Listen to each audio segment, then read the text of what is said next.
Music Over Manhattan by Mark Carlins. Bernie stood in the kitchen mashing potatoes and feeling grumpy. How could he be happy? Sure, his family was having a party, but any minute, perfect cousin Herbert would arrive. Herbert's so smart, Bernie's parents always said. Herbert's so talented, Bernie knew that what they meant was, why can't you be more like Herbert? Bernie mashed harder. Herbert and his parents made a grand entrance. Aunt Pearl was balancing a platter of pastries, and Uncle Stanley was proudly swinging a string of salamis. As for Herbert, he had a new baseball mitt in one hand. In the other, he held a report card. All A's, Herbert said, waving the card in Bernie's face, and a star in penmanship. What did you get on your report card, Bernie? I don't remember, said Bernie. He slumped back into the kitchen.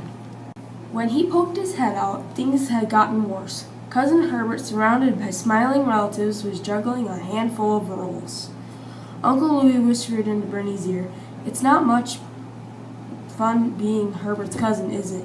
"No, it isn't," said Bernie. "Let's skedoodle," said Uncle Louis. Bernie loved being on the roof at night. A cool breeze ruffled his hair, and all the lights of Brooklyn gleamed. Uncle Louis, world-famous musician and master of many instruments, picked up his trumpet and began playing Moonlight Over Manhattan. Bernie was sure that was the most beautiful song in the world. With the music playing, the stars seemed to shine brighter. The pigeons strutted and cooed. Even the laundry was dancing in time. Halfway through the song, Bernie realized that something strange was happening. Uncle Louis was floating. He hovered next to Bernie, drifted over the pigeon coop, and then daringly hung in the air next to the building. As the last note finished, he floated back and sat next to Bernie. "How did you do that?" Bernie asked. "The music did it," said Uncle Louis. Before they came down from the roof, Uncle Louis showed Bernie how to play a few notes. "You've gotten the talent," said Uncle Louis. "Thanks," said Bernie, and he smiled with a surprise. A week later, Uncle Louis dropped by with the trumpet for Bernie. Every Saturday after that, he gave Bernie a lesson. At first the notes squawked and screeched, and the pigeons flew off the windowsill. Bernie almost quit, but Uncle Louis was encouraged. "Not bad," he would say, or "That's getting much better." Once in a while, Uncle Louis would even smile. Bernie did get better. He practiced all the time, at breakfast table, on the way to school, even in the bathtub. Sometimes he played for the relatives. Herbert was jealous. He sat on the fire escape and made faces through the window. Bernie continued to improve. In fact, he got pretty good. But floating like Uncle Louis, that was another matter. And he still couldn't quite play his favorite song, Moonlight Over Manhattan. It was the high notes that in the final that were so hard. Bernie always got nervous, and then he bleat horribly.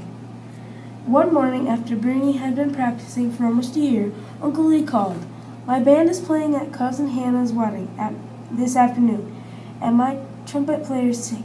Can you take his place, Bernie?" Bernie gulped. "Do you really think I'm good enough?" "Absolutely, kiddo," said Uncle Louis. The wedding was in the country.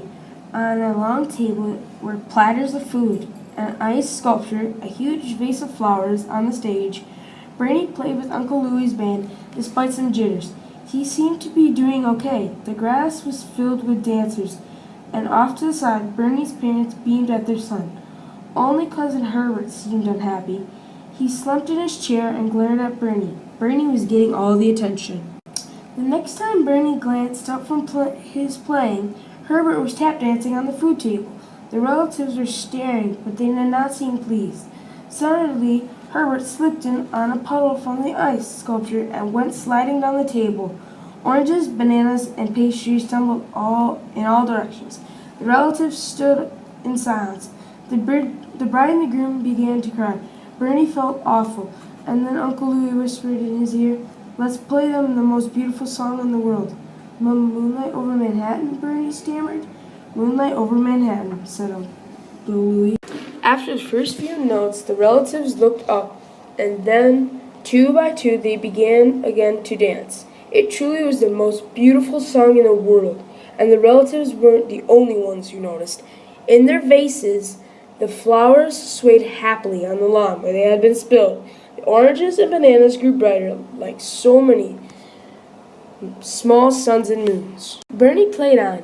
When he came to the grand finale, he closed his eyes and played as he had never played before. The notes rose higher and higher, pure and clean. Suddenly, Bernie began to float towards the astonished bride and groom. Uncle Louis and the band sailed right behind him. The musicians drifted over the grass and then rose higher, soaring above the trees. Oranges, bananas, hundreds upon hundreds of flowers trembled joyfully. And they too rose skyward. The wedding party danced more wildly, dipped and spinning, and kicking up their heels. Then, as if someone inside them had fully awakened, they rose. They sailed over the great green lawn. The women's colorful gowns swayed, and the tails of the men's tuxedo flapped in merrily. They circled twice, and then they headed towards the city. Over the Empire State Building, the Chrysler Building, and all the others, they soared as they did so. The moon rose over Manhattan. When they reached Brooklyn, they began to flutter earthward, settling on roofs and fire escapes and trees with regular gestures and a loud voice. Uncle Louis announced, "Bernie, your one swelled musician." Everyone cheered. Even Herbert, who had landed on a trash can, smiled. For the rest of the night, the street was filled with dancing relatives, and hundreds upon hundreds of flowers rained down, joined now and then by an orange or a banana.